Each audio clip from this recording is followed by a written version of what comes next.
विद्यार्थियों, आज मैं हिंदी की पाठ्य पुस्तक वसंत भाग 2 पाठ 6 रक्त और हमारा शरीर इस पाठ को लेकर आपके समक्ष उपस्थित हूँ, विदित हूँ।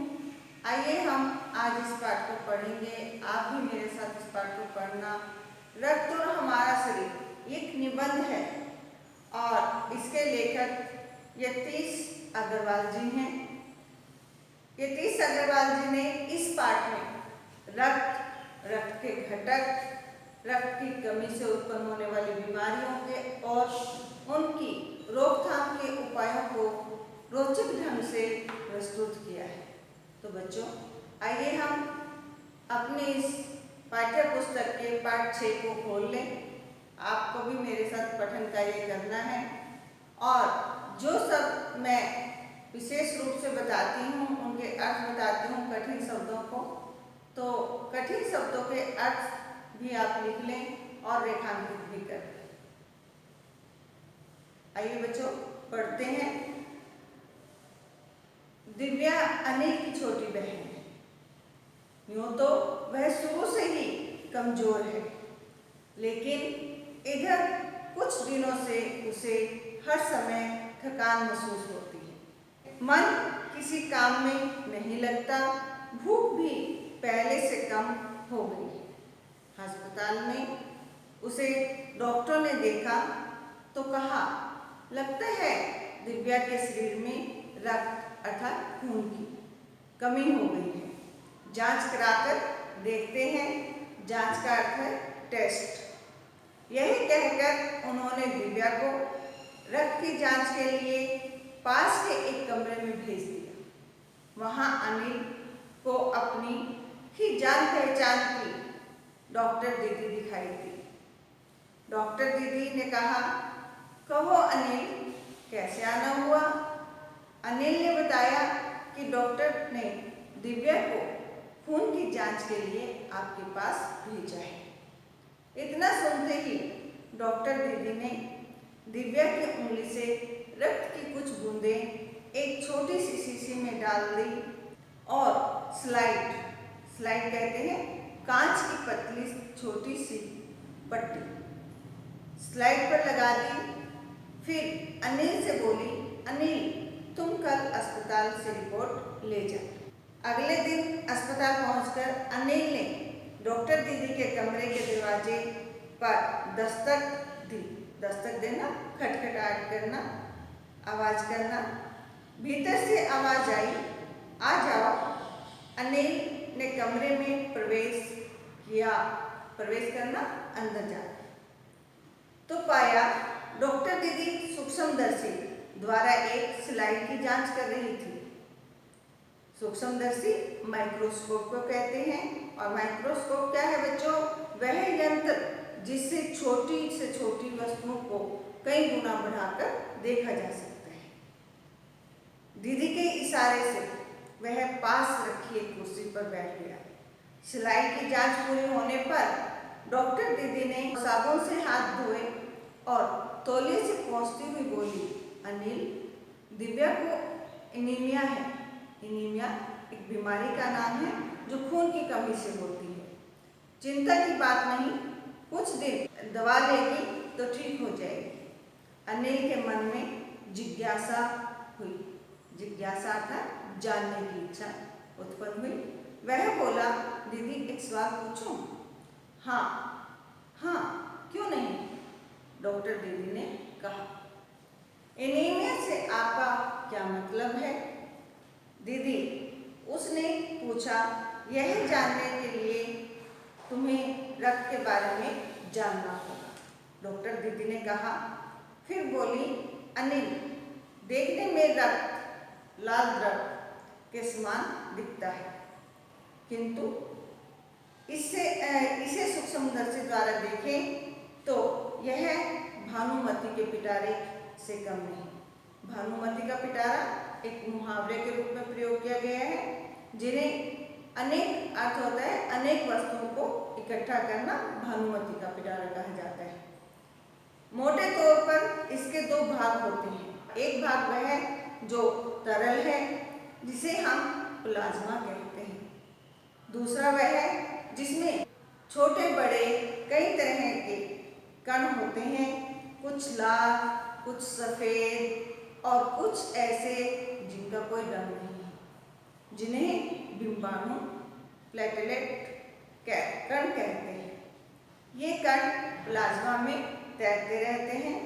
इतना कहकर डॉक्टर दीदी ने सूक्ष्मदर्शी के नीचे एक स्लाइड लगाई, उसे फोकस किया और बोली, देखो अनिल, सूक्ष्मदर्शी द्वारा जो कण तुम्हें दिखाई दे रहे हैं ये हैं लाल रक्त कण। स्लाइड देख मानो आश्चर्य से उछल पड़ा था अनिल, आश्चर्य हैरानी से। रक्त की एक बूंद में इतने सारे कण, इसकी तो वह कल्पना भी नहीं कर सकता था। कल्पना करना, सोचना। वह बोला, इन्हें देखकर तो ऐसा लग रहा है मानो बहुत सी छोटी छोटी बालूशाही रख दी हों। हाँ, बालूशाही एक प्रकार की मिठाई होती है।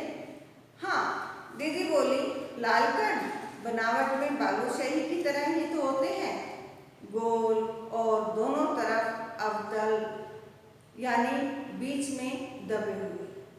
रक्त की एक बूंद में इनकी संख्या लाखों में होती है।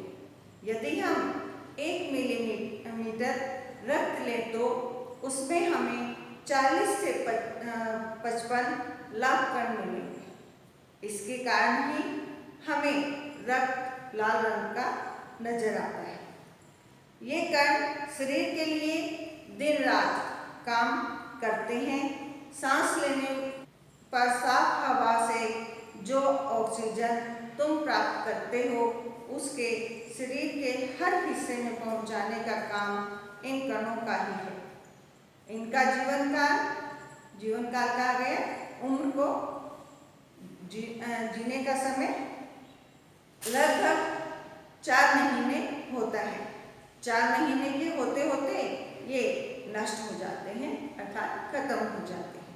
लेकिन एक साथ नहीं, धीरे धीरे, कुछ आज, कुछ कल, कुछ उससे अगले दिन, तब तो कुछ महीनों में ये खत्म हो जाते होंगे, अनिल ने कहा। यह सुनकर डॉक्टर दीदी मुस्कुराई, उठी, बोली, नहीं, ऐसा नहीं होता। शरीर में हर समय नए कण बनते रहते हैं जो नष्ट कणों का स्थान ले लेते हैं। हड्डियों के बीच के भाग मज्जा में ऐसे बहुत से कारखाने होते हैं जो रक्त कणों के निर्माण कार्य में लगे रहते हैं, अर्थात बनाने में लगे रहते हैं। इनके लिए इन कारखानों को प्रोटीन, लौह तत्व और विटामिन रूपी कच्चे माल की जरूरत होती है। कच्चा माल कोई सामान बनाने के लिए आवश्यक वस्तुएं जो होती हैं उन्हें हम कच्चा माल कहते हैं। यह पौष्टिक आहार लेते हो, हरी सब्जी, फल, दूध, अंडा और गोश्त, ये तत्व उपयुक्त मात्रा में होते हैं। गोश्त कहा जाता है मांस को, और उपयुक्त उचित मात्रा में लेते रहें।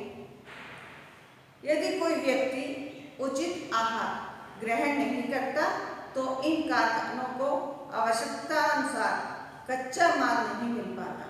उचित अर्थात सही आहार अर्थात भोजन अगर नहीं ग्रहण करते तो उन कारखानों को उनकी जरूरत के अनुसार कच्चा माल नहीं मिल पाता। नतीजा अर्थात परिणाम यह होता है कि रक्त कण बन नहीं पाते, रक्त में इनकी कमी हो जाती है। लाल कणों की इस कमी को एनीमिया कहते हैं। तो क्या संतुलित आहार लेने मात्र से हम एनीमिया से बचे रह सकते हैं?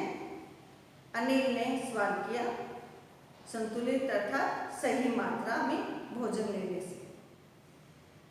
दीदी बोली, हाँ, यह कहना काफी हद तक सही होगा। यूँ तो एनीमिया बहुत से कारणों से हो सकता है, किंतु हमारे देश में इसका सबसे बड़ा कारण पौष्टिक आहार की कमी है। इसके लिए पौष्टिक आहार अर्थात पोषण से भरपूर। इसके अलावा इस रोग का एक और बड़ा कारण है पेट में कीड़ों का हो जाना। ये कीड़े प्राय दूषित जल, दूषित अर्थात गंदे जल और खाद्य पदार्थों द्वारा हमारे शरीर में प्रवेश करते हैं। खाने की वस्तुओं के माध्यम से हमारे शरीर में चले जाते हैं। अतः इनसे बचने के लिए यह आवश्यक है, यह जरूरी है कि हम पूरी सफाई से बनाए खाद्य पदार्थ ही ग्रहण करें, खाद्य पदार्थों को ही अपनाएं। भोजन करने से पूर्व, भोजन करने से पहले अच्छी तरह से हाथ धो लें और साफ पानी ही पिएं। और हाँ, अनेक एक किस्म के कीड़े भी हैं जिनके अंडे जमीन की ऊपरी सतह में पाए जाते हैं। सतह का अर्थ होता है बच्चों परत, ऊपर के हिस्से में या मिट्टी के नीचे। इन अंडों से उत्पन्न हुए लार्वे त्वचा के रास्ते से शरीर में प्रवेश कर आंतों में अपना घर बना लेते हैं। ये हमारे जो छिद्र होते हैं त्वचा के, उनके माध्यम से हमारे शरीर में चले जाते हैं और हमारी जो आंतें हैं उनके अंदर प्रवेश कर जाते हैं। इनसे बचने का सहज सरल उपाय तरीका है, शौच के लिए हम शौचालय का ही प्रयोग करें और इधर उधर नंगे पैर नहीं। दीदी, यह तो बहुत ही महत्वपूर्ण बात बताई आपने। अनिल बोला वह पल भर सोच में डूबा रहा, एक पल भर, एक क्षण के लिए। फिर बोला आपने बताया था कि रक्त में सफेद कण और बिंबाणु प्लेटलेट कण भी होते हैं। शरीर में उनका क्या काम है? दीदी बोली सफेद कण वास्तव में सचमुच में हमारे शरीर के वीर सिपाही का मतलब है रक्षक, रोगाणु अर्थात कीटाणु शरीर पर धावा बोलने की कोशिश करते हैं। धावा बोलना भी मुहावरा है बच्चों, उसका अर्थ होता है हमला करना। तो सफेद कण उनसे डटकर मुकाबला करते हैं और जहाँ तक संभव हो पाता है रोगाणुओं के भीतर घर नहीं करने देते। बस संक्षेप में यूँ मान लो कि वे बहुत से रोगों से हमारी रक्षा करते हैं। संक्षेप अर्थात थोड़े से ही। और बिंबाणुओं का काम है चोट लगने पर रक्त जमा क्रिया में मदद करना।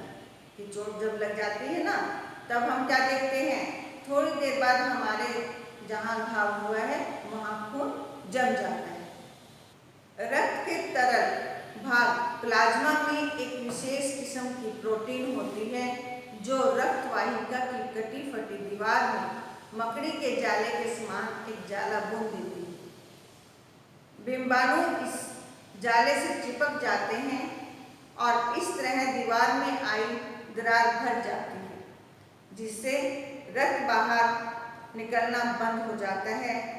अनिल बोला दीदी, लेकिन घाव गहरा हो तो खून बहता ही चला जाता है। घाव में जख्म। हाँ, ऐसे समय में उस व्यक्ति को जल्दी से डॉक्टर के पास ले जाना चाहिए।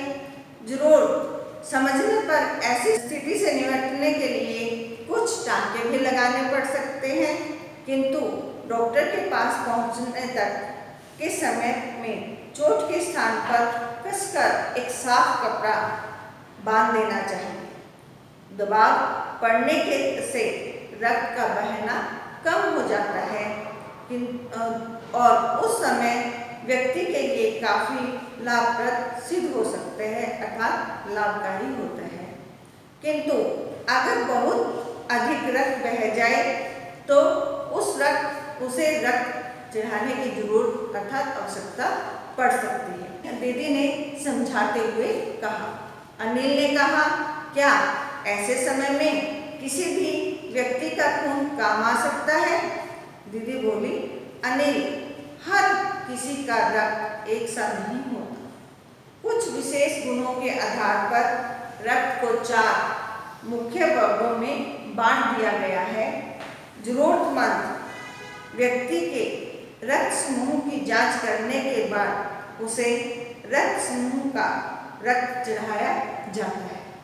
लेकिन जरूरत के समय यदि उस रक्त समूह का कोई व्यक्ति मिले ही नहीं, तब अनिल ने पूछा, ऐसी आपात स्थिति के लिए ही ब्लड बैंक बनाए गए हैं। आपात स्थिति अर्थात अचानक कष्ट आ जाना।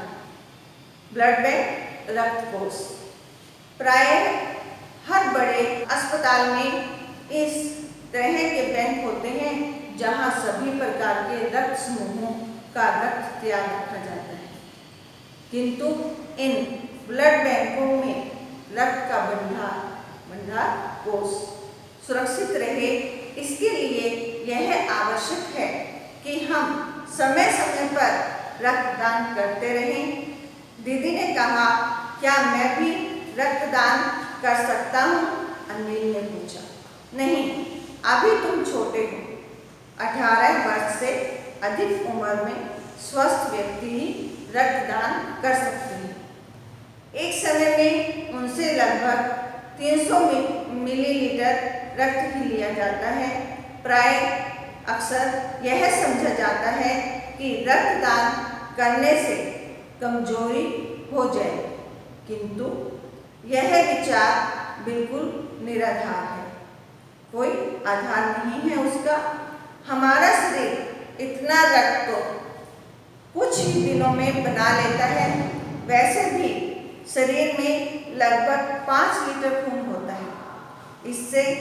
इसमें से यदि कुछ रक्त किसी जरूरी व्यक्ति के लिए जीवनदान बन जाए तो इससे बड़ी बात क्या होगी? दीदी समझाते हुए बोली, फिर तो बड़ा होने पर मैं निश्चित रूप से रक्तदान किया करूंगा। अनिल ने कहा। शाबाश अनिल। डॉक्टर दीदी ने अनिल की पीठ ठोकते हुए कहा। पीठ ठोकना अर्थात ये भी मुहावरा है, शाबाशी देना, प्रशंसा करना। तो आइए बच्चों, हमने ये पाठ पढ़ा। अब हम इसके शब्दार्थ करते हैं। अब हमारा पाठ पूरा हुआ, पठन कार्य। अब हम शब्दार्थ को भी कर लें। आइए बच्चों, शब्दार्थ करें। शब्दार्थ पाठ हमने ऐसे लिखा, फिर हम शब्दार्थ लिखेंगे कॉपी में भी। सबसे पहले है दस्तक। दस्तक क्या है? खटखटाना, प्रवेश, अंदर आना, निर्माण, बनाना, वास्तव का क्या अर्थ होता है? सचमुच, रोगाणु, कीटाणु, दूषित, गंदा, ग्रहण, अपनाना, आपात स्थिति, अचानक कष्ट आना, निराधार, बिना आधार के, नियमित, रोज। तो बच्चों, हमने शब्दार्थ किए। जैसे कि मैं आपको एक तरीके से मैं आपको बताती हूँ काम करने के लिए। आपको शब्दार्थ के नीचे 2 लाइन लगानी है, फिर आपको संक्षिप्त प्रश्न उत्तर लिखने हैं, फिर लेख से आगे जैसा कि आपको प्रश्न उत्तर में बताया जाएगा। आप इसका अभ्यास करें। धन्यवाद।